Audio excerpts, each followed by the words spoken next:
Bienvenue sur Terre de Mission, l'émission religieuse de TV Liberté, en ce dimanche 3 mars, troisième dimanche de Carême. 3 séquences, tout d'abord une rencontre avec monsieur l'abbé Jean de Massiat, à l'occasion d'un article qu'il a publié dans l'hebdomadaire France catholique et qui s'intitule « De l'utilité des tentations ». Ensuite, monsieur l'abbé Iborra, qui est vicaire à l'église Saint-Roch à Paris et qui prépare aujourd'hui 55 catéchumènes au baptême pour Pâques, viendra nous parler du baptême et de la préparation de ces catéchumènes. Et ensuite, nous accueillerons Édouard Vieillefaux, qui est directeur d'une entreprise qui s'appelle Credo Lending et dont la vocation est de faire des prêts à des œuvres religieuses.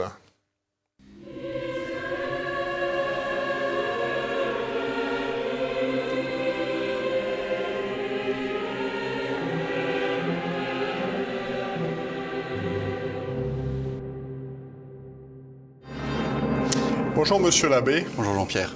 Vous avez commis dans le numéro 3844 de France catholique, dont le titre général est « Résister aux tentations », un article un petit peu provocateur, en tout cas le titre est provocateur, de l'utilité des tentations. Voilà, article qui a attiré mon attention. Alors aujourd'hui, quand on parle de la tentation, on fait bien sûr souvent référence aux difficultés de traduction du Notre Père depuis quelques décennies. Alors, est-ce que Dieu nous tente ou est-ce que Dieu se contente de permettre que nous soyons tentés? Alors merci déjà Jean-Pierre pour votre invitation, merci pour votre question qui n'est pas simple, surtout à répondre en quelques minutes. Si on demandait à une intelligence artificielle, c'est un petit peu la mode aujourd'hui, de traduire la version grecque du pater, sans doute on tomberait sur « ne nous introduit pas dans la tentation ». C'est pratiquement la traduction littérale aussi du mot latin « et nenos inducas in tentationem », mais ça réveille évidemment, ou ça choque en tout cas, le bon sens chrétien, puisqu'on a l'impression que si on ne demandait pas ça à Dieu, Dieu pourrait nous introduire en tentation, nous tenter. Or, théologiquement, ça c'est très important, chez Saint Jacques, Dieu ne tente personne. En fait, cette traduction est complexe, c'est certain, et demande une petite analyse théologique. Ceux qui sont intéressés par le sujet pourront aller creuser ça avec Jean Carmignac, qui a fait une grosse étude sur le Notre Père et un petit résumé très accessible à l'écoute du Notre Père. Très rapidement, il explique que dans cette phrase, il y a trois mots importants, le mot tentation, un verbe, inducas, et puis une négation. Le mot tentation peut se traduire de 2 sens différents. Dans l'Ancien Testament, tentation parfois équivaut à épreuve, tout simplement. Une sorte d'épreuve que Dieu, alors là pour le coup, que Dieu peut causer pour faire grandir la vertu, par exemple lorsqu'il envoie au désert pour tenter, donc pour éprouver, au sens bon, de faire grandir le peuple hébreu. Dans le Nouveau Testament, en revanche, le mot tentation prend un sens beaucoup plus strict, qui est le nôtre aujourd'hui. C'est la sollicitation au mal, la séduction du mal. C'est le démon qui est le tentateur. Très clairement, c'est ce sens-là qui est dans le Notre Père. Ne nous laisse pas succomber à la tentation. Et très clairement aussi, Dieu ne tente pas en ce sens, parce que Dieu est bon et ne peut pas attirer au mal. Ça, c'est pour le mot tentation dans la phrase de Notre Père. Le verbe inducas, laisser entrer, faire entrer plutôt, est assez complexe parce qu'il vient Jésus a parlé en araméen. Et quand on a traduit en grec, puis en latin, puis en français, il y a des subtilités qui étaient difficiles de conserver. Toujours est-il que, voilà, faire entrer, c'est bien ça le mot, faire entrer dans la tentation même. Il y aurait une étude à faire sur entrer dans la tentation, c'est pas tout à fait entrer en tentation. Entrer en tentation, ça pourrait être simplement passif, être tenté. Tandis qu'entrer dans la tentation, c'est vraiment se laisser séduire par la tentation, se laisser captiver par elle, mettre le doigt dans l'engrenage en quelque sorte. Et c'est bien de cela dont parle le Christ et dont il faut nous prémunir. Donc, ne laissez pas entrer dans la tentation, ce serait plus juste que laisser entrer en tentation. Et puis la négation, et c'est là la difficulté de la traduction. Est-ce que il faut dire ne nous fait pas entrer en tentation, qui sous-entendrait qu'il peut nous faire entrer dans la tentation, ou est-ce qu'il faut dire fait que nous n'entrions pas en tentation. Et là, voilà, seule la théologie, à mon avis, peut trancher entre ces deux traductions possibles du Notre Père. La théologie, la Bible elle-même, donc Saint Jacques, Dieu ne tente pas. Dans l'Ancien Testament aussi, ne dit pas que c'est à cause du Seigneur que tu t'es éloigné de ce qu'il déteste. Donc, la traduction véritable, c'est « fais que nous n'entrions pas dans la tentation, garde-nous de consentir à la tentation, ne nous laissez pas succomber à la tentation ». On y est, c'est la traduction la plus claire. On pourrait dire que donc, ne nous soumets pas à la tentation est vraiment fautif comme traduction. D'ailleurs, elle avait été dénoncée au moment où elle est apparue. Elle provient d'une traduction protestante de 1922 et elle a été utilisée pour la traduction œcuménique française. De grands théologiens à l'époque s'étaient élevés contre cette traduction qui laissait du coup entendre que Dieu pouvait soumettre à la tentation, ce qui est faux. On est revenu à une traduction plus juste, ne nous laisse pas entrer en tentation. Ce qui est regrettable, et Père Carmignac l'étudie déjà à l'époque, cette traduction, c'est que ça pourrait laisser entendre qu'on demande à Dieu qu'on ne soit jamais tenté, puisque entrer en tentation pourrait avoir un sens purement passif. Or, eh bien, il peut être bon que nous soyons tentés. Alors, vous allez nous en parler. Avant cela, l'évangile du premier dimanche de Carême nous représente le Christ qui est tenté au désert. Alors, qu'apprenons-nous à cette occasion sur les différents types de tentations? Alors, à part ce qu'on pourrait dire de Jésus lui-même qui est tenté, les tentations du Christ sont un enseignement pour nous, c'est évident. D'abord, l'existence du démon. Et ça, c'est important de le dire. Cet évangile nous montre bien l'existence du démon qui tente, qui séduit au mal. La tradition a développé ce thème en disant qu'il y a trois causes principales de nos tentations. Le démon, le monde et nous-mêmes. Le démon nous tente. Ce que nous enseignent aussi ces différentes tentations, c'est la réalité du combat spirituel. Le Christ a été tenté, il est normal que ses disciples le soient aussi. On peut aussi tirer un enseignement de l'ordre même des trois tentations. Alors, avec certaines limites, c'est ça la richesse aussi du texte biblique, c'est qu'il n'y a pas une interprétation qui prévaut sur les autres. Nous, on a entendu le texte de Saint Matthieu à la messe du premier dimanche. Chez Saint Luc, les deux dernières tentations sont inversées. Bon, dans le texte de Saint Matthieu, on peut clairement voir, la tradition a vu, une sorte de progression des tentations. Je vous cite par exemple saint Ambroise de Milan qui nous dit que les trois tentations résument tout ce qui peut toucher l'homme, la jouissance de la chair, l'espérance de la gloire, l'avidité du pouvoir. Ou saint Ignace de Loyola qui nous dit le premier degré des tentations, c'est les richesses, le second les honneurs, le troisième l'orgueil. Donc, en tout cas, une progression. Le démon nous attaque d'abord par ce qu'il y a de plus fragile en nous, et puis après, plus subtilement, chez les âmes qui s'élèvent, c'est plutôt autour de l'orgueil qu'il va essayer de nous toucher. Peut-être qu'un dernier enseignement, c'est la façon dont le démon nous tente. Donc il cherche nos failles, et puis surtout, il est le menteur. Le démon, c'est le menteur, celui qui cherche à nous séduire par des faux biens. Et ça se voit très bien dans la deuxième tentation, où il cherche à faire tomber Jésus, en citant une phrase de l'Écriture. Les anges te prendront pour que ton pied ne heurte pas une pierre. Mais il falsifie l'Écriture parce qu'il ne cite pas, c'est le psaume 90, il n'en cite qu'une partie et il refuse de citer la suite qui dit pourtant ton pied écrasera le serpent, écrasera donc le démon. Et pour répondre à cette falsification du démon qui cherche toujours à nous séduire par des biens particuliers, la liturgie magnifiquement au premier dimanche de Carême cite le psaume 90 en entier, pour dire que c'est toute la parole de Dieu qu'il faut écouter pour ne pas nous laisser tromper par le démon. Alors, comment résister aux tentations ? Je dirais comme Jésus lui-même nous l'a enseigné dans ce texte de l'Évangile. D'une part, la prière. C'est pas par nos propres forces que nous lutterons contre les tentations, mais Dieu nous propose toujours la grâce pour résister aux tentations qu'il permet. Et on voit le Christ qui n'utilise jamais ses propres mots pour combattre le démon, mais qui va aller puiser dans l'Écriture, et notamment dans Deutéronome, les phrases qui vont le défendre, en quelque sorte, contre le démon. L'homme ne vit pas seulement de pain, mais de tout ce qui sort de la bouche de Dieu. Tu ne tenteras pas le Seigneur ton Dieu, etc. Ça nous montre que c'est en allant puiser dans la force divine, la force de sa parole, que nous pourrons lutter. Et puis, le deuxième exemple du Christ, c'est le jeûne.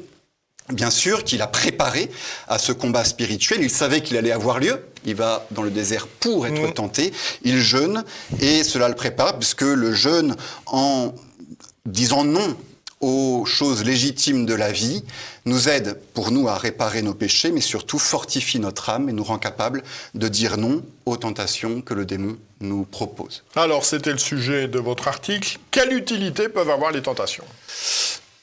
Tentation, d'abord, c'est quelque chose en soi de mal. Donc on pourrait se dire, ça n'a aucune utilité. Dieu ne les veut pas. Dieu ne les veut pas, on l'a bien dit. Dieu les permet, et là je cite saint Augustin, « Sans la tentation, nul ne saurait faire ses preuves ». Et c'est pourquoi Dieu, qui ne veut pas la tentation, parfois la laisse arriver, comme dans l'épisode de Job dans l'Ancien Testament, il permet aux démons que ces tentations aient lieu, puisque les tentations seront l'occasion pour l'âme, avec la grâce de Dieu qu'il propose toujours, d'un progrès spirituel. Elles peuvent être pour nous l'occasion d'être plus vigilants, de mettre notre confiance en Dieu et non pas en nous-mêmes, d'être l'occasion d'une humilité aussi plus grande, et puis de nous fortifier, tout simplement, dans l'amour des vertus. S'il n'y avait aucune occasion de choisir Dieu, notre amour pour lui n'en serait que plus faible et plus fragile, finalement. Merci beaucoup. Donc, je renvoie nos téléspectateurs donc, à ce dossier de la France catholique, plusieurs articles sur ce sujet, de l'utilité des tentations, les tentations des saints, déjouer la tentation. Voilà, c'est très intéressant.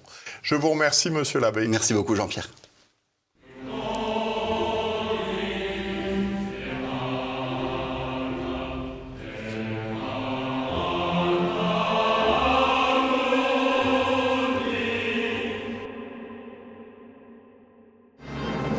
Bonjour monsieur l'abbé. Bonjour monsieur. Dans son ouvrage « Le carême des baptisés au jour le jour », monsieur l'abbé Troadec écrit « La liturgie du carême est orientée vers le baptême ». Alors en quoi la liturgie du carême est-elle orientée vers le baptême ? Eh bien, comme le carême s'achève avec le mystère de Pâques, le mystère pascal de la mort et de la résurrection du Seigneur, eh bien, le baptême n'est rien d'autre qu'être plongé dans la mort du Christ pour ressusciter avec lui, comme le dit saint Paul dans plusieurs épîtres. Et ainsi, le baptême est bien l'aboutissement d'un des chemins du carême, parce qu'il y a aussi la conversion des pécheurs.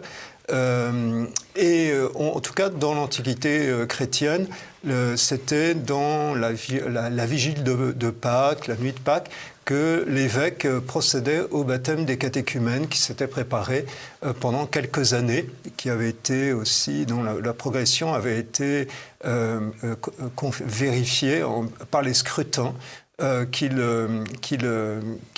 subissaient pendant le cheminement du carême, notamment les exorcismes qu'ils recevaient. Voilà, donc tel est le cheminement du carême. On aboutit à Pâques, la résurrection du Seigneur, et finalement le baptême, eh bien, en recevant la grâce du Christ ressuscité, c'est ressuscité avec lui. Alors ce qui introduit une sorte d'ambiguïté, parce que d'une certaine manière, par notre esprit, nous sommes déjà ressuscités avec le Christ, et par notre corps, nous participons encore à ce monde abîmé. La résurrection des corps, eh bien, viendra confirmer cette résurrection des esprits, si on peut dire, au moment de Pâques. Alors, qu'est-ce que le baptême, comme on demandait autrefois au catéchisme, et quels sont les effets de ce sacrement ? Alors, qu'est-ce que le baptême ? Eh bien, c'est un sacrement, un des 7 sacrements, dont donc une parole qui accompagne un geste. Le geste, c'est l'effusion d'eau, dont l'idée symbolique qui est derrière, c'est la purification, mais aussi le fait que l'eau donne la vie, mais donne aussi la mort d'ailleurs, mort et résurrection. Elle donne la mort par des inondations, vous voyez, par exemple. Le baptême, donc, par cette effusion d'eau, eh bien, va purifier l'âme du péché par excellence, qui est l'éloignement de Dieu, qui est la conséquence du péché original. Donc c'est le premier effet du baptême, c'est de supprimer cette aversion vis-à-vis de Dieu que nous héritons par le péché original. Alors, comment ? Eh bien, saint Paul nous explique que c'est par l'incorporation à la personne du Christ, nous devenons membres de son corps, Donc nous sommes incorporés au Fils unique. Et du coup, nous sommes adoptés filialement. Nous devenons fils adoptifs grâce à cette incorporation au Christ, cette incorporation qui forme l'Église. Et comme disent souvent nos amis orientaux, eh bien, nous sommes divinisés, puisque devenir semblable au Fils de Dieu, eh bien, c'est partager sa divinité. Nous devenons Dieu par participation, comme le dit Saint Pierre dans sa première lettre. Donc le baptême produit tous ces effets. Il nous purifie du péché, il nous sanctifie, il nous divinise, il nous incorpore au Christ, il nous fait membres de l'Église et il nous donne ainsi la possibilité de vivre en enfant de Dieu. Alors, comme vicaire de l'église Saint-Roch, vous préparez aujourd'hui 55 catéchumènes au baptême. Alors, quels sont ces catéchumènes? Quel est leur profil? Quel est leur âge moyen? Quelles sont leurs motivations? Quel est leur itinéraire? Quelle est la répartition des hommes et des femmes? Eh bien, d'abord, il y a une progression assez impressionnante que lorsque je suis arrivé il y a 5 ans, on avait à peu près 4 ou 5 baptêmes d'adultes. On a augmenté. L'année dernière, il y a 2 ans, on était à 17. L'année dernière à 22. Aujourd'hui à 55. Alors, dans le diocèse également, il y a une forte augmentation. On est à 520, je crois, cette année. On était à 480 l'an dernier. Et puis un peu moins encore l'année précédente. Donc il y a une progression des demandes de baptême de la part de jeunes, puisque l'âge moyen pour mes 55, c'est 24 ans et demi. Il y a 1/3 de filles, 2/3 de garçons. Que dire encore? Il y en a, c'est à peu près les statistiques nationales, il y a 1 sur 7 qui vient d'une autre religion, notamment j'ai 8 qui sont originaires du monde musulman, alors pas avec les 2 parents, mais un parent souvent seulement. J'en ai l'un ou l'autre issu du bouddhisme, d'Extrême-Orient. J'ai même eu une dont la famille est en partie d'origine juive. Et donc voilà, ça me fait 11 qui viennent d'autres religions. Et tous les autres sont des Français, alors des Français de France ou un peu ultramarins, qui pour beaucoup viennent d'au-delà du périphérique.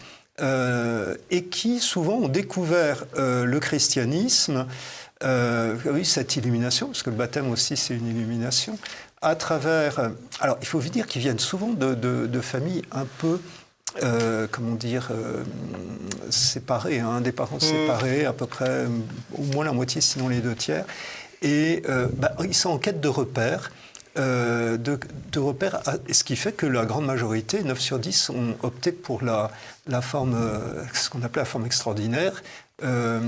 Alors, ils sont en quête de repères et pour un certain nombre, c'est une interrogation sur leur identité. C'est-à-dire que côtoyant dans nos sociétés multiculturelles des gens de à peu près toutes les religions, toutes les provenances, eh bien, en tant que Français, ils se demandent, mais finalement, la case religieuse, où est-elle chez nous? Et en fait, finalement, ils ne l'ont pas. Alors, pour un certain nombre, ils s'interrogent, ils cherchent, et ça peut aboutir à une interrogation spirituelle. Je vois que beaucoup sont arrivés à nous à travers les écrans, à travers Internet, parce que quand il se pose une question religieuse, maintenant, un jeune, qu'est-ce qu'il fait? Il va chercher sur Internet la réponse. Alors, ils vont goûter à différentes réponses qui leur sont proposées. Il y en a certains qui font un peu de bouddhisme, d'autres un peu d'islam, d'autres un peu etc. Et puis... ceux qui sont venus jusqu'à nous, c'est qu'ils n'ont pas été satisfaits par ça. Ils sont tombés sur des catéchèses d'influenceurs catholiques, aussi bien traditionnels, comme par exemple l'abbé Laguérie, l'abbé Raffray, que par exemple le frère Paul-Adrien d'Ardemar, etc. Et puis, ils ont ensuite cherché où trouver une église qui corresponde un petit peu à ce qu'ils avaient entendu à travers les médias. Voilà, c'est tombé sur nous, Saint-Roch. Moi, j'avoue que Les années précédentes, je faisais un peu de pub dans les sermons, etc., pour dire il faut penser au baptême, parlez-en à vos amis.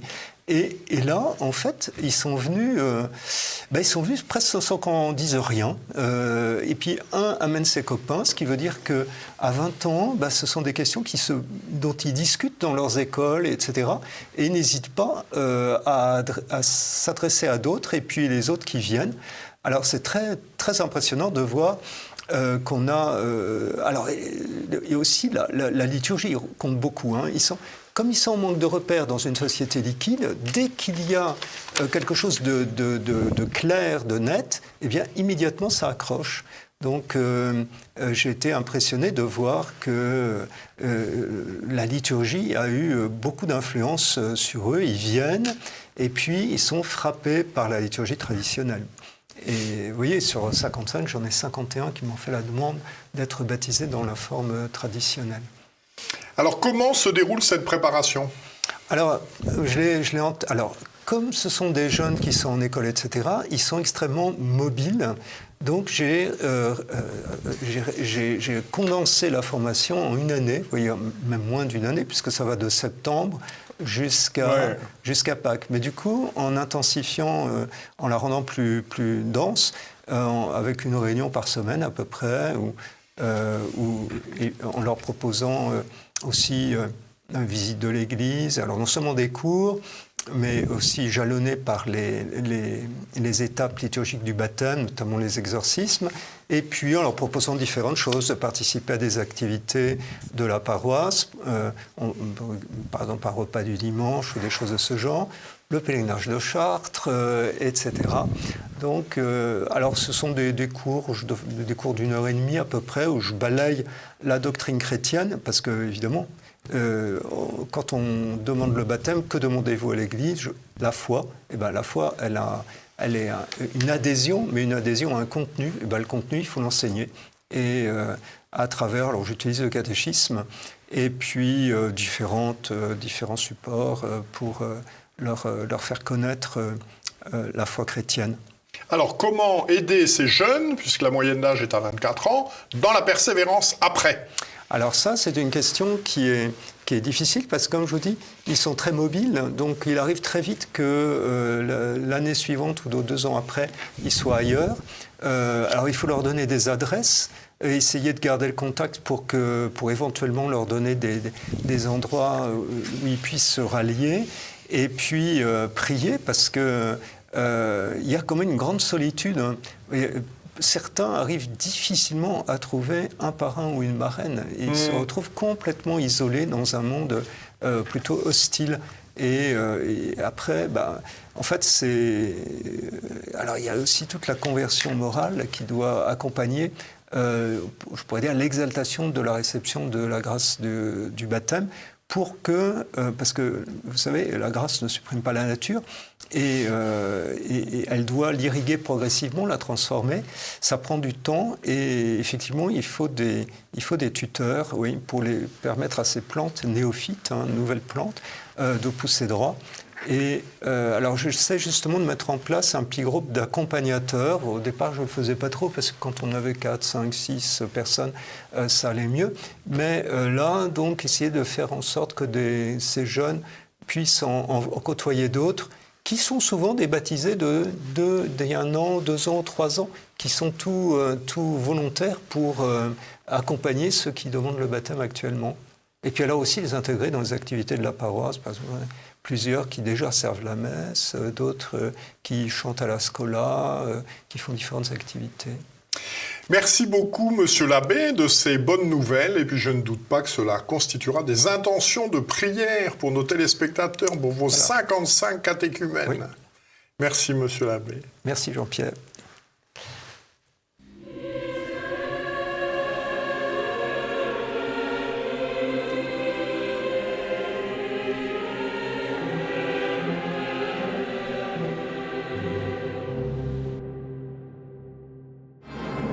Bonjour Édouard Vieillefaux. Bonjour. Donc vous êtes directeur de la société Credo Lending. En fait, je pense qu'un certain nombre de nos téléspectateurs connaissent surtout la société Credo Funding. Alors, quels sont les liens et les différences entre Credo Lending et Credo Funding? Eh bien écoutez, bonjour et merci d'ailleurs de votre invitation. Credo Funding et Credo Lending, notre mission, c'est de collecter des fonds pour les œuvres, pour le bien commun, pour les œuvres chrétiennes.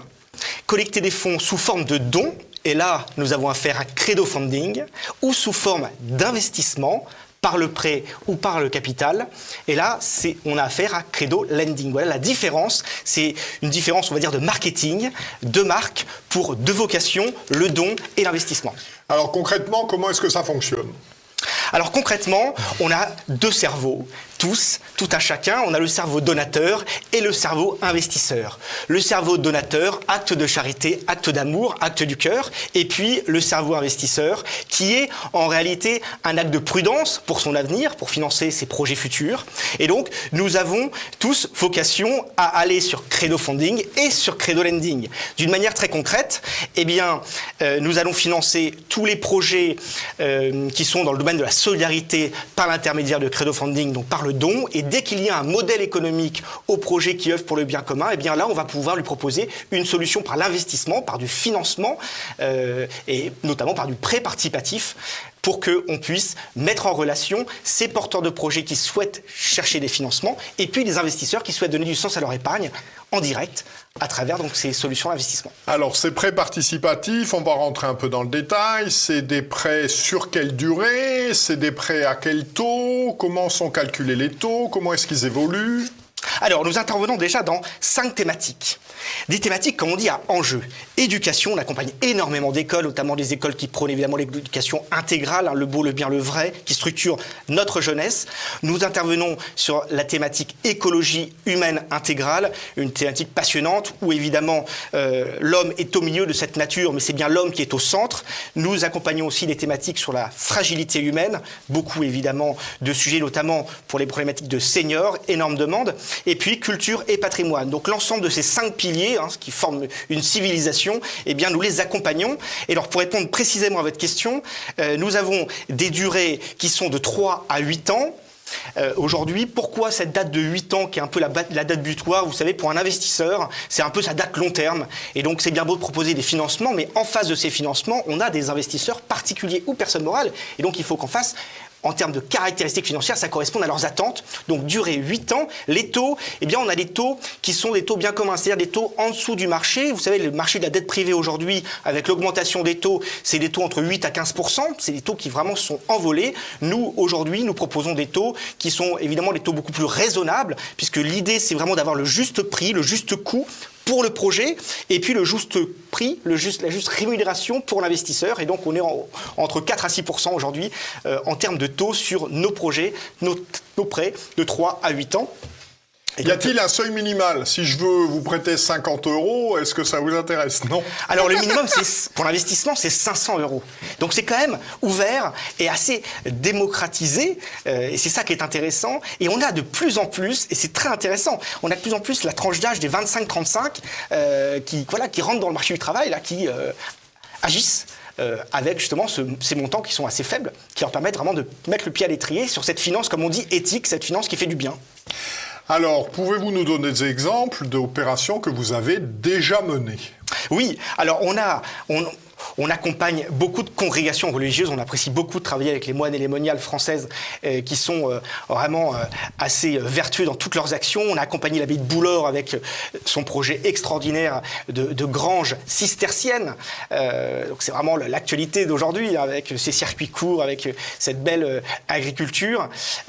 On a accompagné l'abbaye Saint-Vendry, notamment dans la construction de son hôtellerie Saint-Jacques pour accueillir et ouvrir l'accueil à un public chrétien et pas que, pour élargir et évangéliser. On a accompagné l'abbaye de Lérins pour notamment l'achat de son bateau, pour justement qui garde la main sur les transits entre Cannes et cette île qui est un petit paradis. Et puis on a accompagné aussi des écoles, l'école Sainte-Marie à Lyon, les Maristes à Lyon, une grande école, dans la construction de son nouveau lycée, dans un territoire où il n'y avait pas d'enseignement catholique. Et bien, dans l'Est lyonnais, on les a accompagnés pour un prêt d'à peu près 2 millions d'euros sur une enveloppe globale de 15 millions d'euros. Donc on a des projets d'envergure, voilà, qui plaisent à nos investisseurs. Alors ça, c'est le passé. Et aujourd'hui, vos projets un petit peu majeurs, c'est quoi? Alors aujourd'hui, on en a 2 qui sont présents actuellement et ouverts à la souscription. On en a un autre, je vais vous en parler de les 2-3 mots, qui va sortir incessamment sous peu. Les 2 actuels, nous avons un projet qui est magnifique, un projet qui est porté par les mères dominicaines de Fanjeaux. Donc nous sommes dans le sud de la France, sur le bastion de ces sœurs et ces mères, mais elles ont 21 écoles à travers la France et à travers aussi l'Allemagne, les États-Unis et la Suisse. Et il y a une école qui s'appelle le Cours Sainte-Clotilde, qui est à côté de Fontenay-le-Fleury, une école sur une propriété qui est l'ancienne propriété de Sacha Guitry, qui a été rachetée en 2015 par la Congrégation des maires et qui est une école qui cartonne, qui a 45% de mentions très bien, qui explose tous les compteurs et donc qui a une énorme demande. C'est une école qui fait de la maternelle au lycée. Et donc, aujourd'hui, 180 élèves, demain, jusqu'à 220, 230. Et donc, il faut agrandir. Et donc, elles construisent des bâtiments dans le parc de cette propriété avec vraiment une approche où le beau est au centre de tout. Et donc, on les accompagne pour le financement de ce projet à hauteur d'un prêt participatif d'un montant d'objectif de 3 millions d'euros. Et donc, c'est un prêt qui est ouvert aujourd'hui à la souscription. Et vous avez donc des maires derrière qui sont 257, moyenne d'âge 45 ans, une congrégation qui est en pleine dynamique, 20 en 75, 257 aujourd'hui. Entre nous, aujourd'hui, au regard de tout ce qui se passe, on est quand même plus rassuré de prêter son argent et de le donner pour fécondité à des mères comme celle-ci plutôt qu'à d'autres. Et donc, on est très content de les accompagner pour ce beau projet. Donc, c'est un prêt participatif sur 6 ans, aux caractéristiques financières extrêmement attractives pour aller voir sur credolanding.fr. Donc, et vous verrez le projet donc, dominicaine enseignante de Fanjeaux. Deuxième projet, on accompagne le diocèse Belley-Ars dans la construction d'un béguinage dans un ancien bâtiment qui avait été construit par le curé d'Ars, le célèbre curé d'Ars.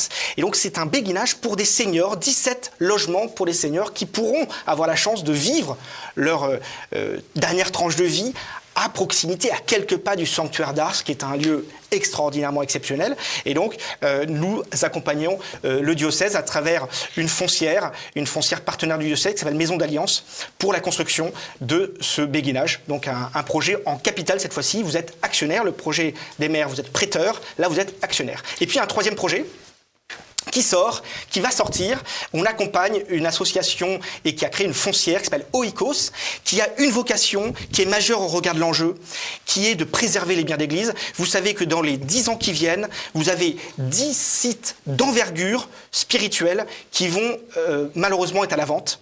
Et donc, soit, on les laisse, on va dire, prendre par un peu n'importe qui, ou alors, on les garde dans le giron de l'Église. Et cette foncière permet justement de garder ces biens dans le giron de l'Église avec derrière une pérennité spirituelle et patrimoniale qui est nécessaire pour qu'on garde ce territoire, cette belle France, avec toutes ces constellations de spiritualité lumineuses. Une adresse pour prendre contact avec vous? credolanding.fr, credofunding.fr. Les 2 sites mènent au même endroit. Vous verrez les projets en don en Bordeaux, les projets en or, les projets d'investissement. Bienvenue, on vous attend. Merci beaucoup de votre présence. Voilà, cette émission s'achève. Nous nous retrouvons la semaine prochaine. Je vous souhaite à tous une bonne suite de carême. Que Dieu, qui est Père, Fils et Saint-Esprit, nous garde. Bon dimanche et bonne semaine à tous. Merci beaucoup. Merci beaucoup.